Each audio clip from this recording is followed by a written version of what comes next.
নতুন আঞ্চলিক জোট গঠনের পরিকল্পনায় একসঙ্গে কাজ করছে পাকিস্তান ও চীন, আর সম্ভাব্য ওই জোটটি সার্কের বিকল্প হয়ে উঠতে পারে।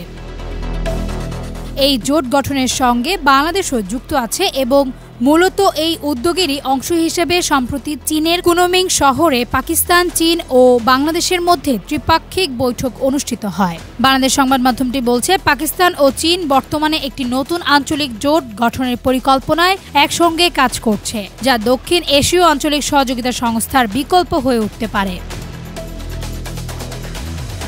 সম্প্রতি চীনের কুনমিং শহরে পাকিস্তান, চীন ও বাংলাদেশের মধ্যে অনুষ্ঠিত ত্রিপাক্ষিক বৈঠক ছিল এই উদ্যোগেরই একটি অংশ। এটি এই তিন দেশের শীর্ষ কূটনীতিকদের মধ্যে প্রথম বৈঠক, যা ভারতের নজরে আসে এবং কিছু উদ্বেগও তৈরি হয়। মূলত জুনের 19 তারিখে হওয়া এই বৈঠকের মূল উদ্দেশ্য ছিল সার্কের সদস্য দেশগুলোকে নতুন এই জোটে আমন্ত্রণ জানানো।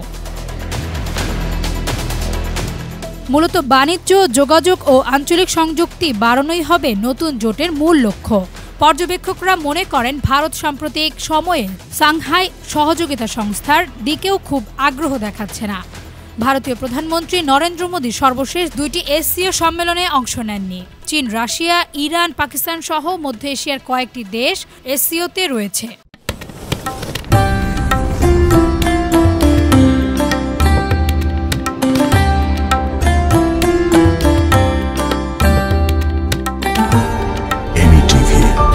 স্বাধীন বাংলার স্বাধীন কণ্ঠ।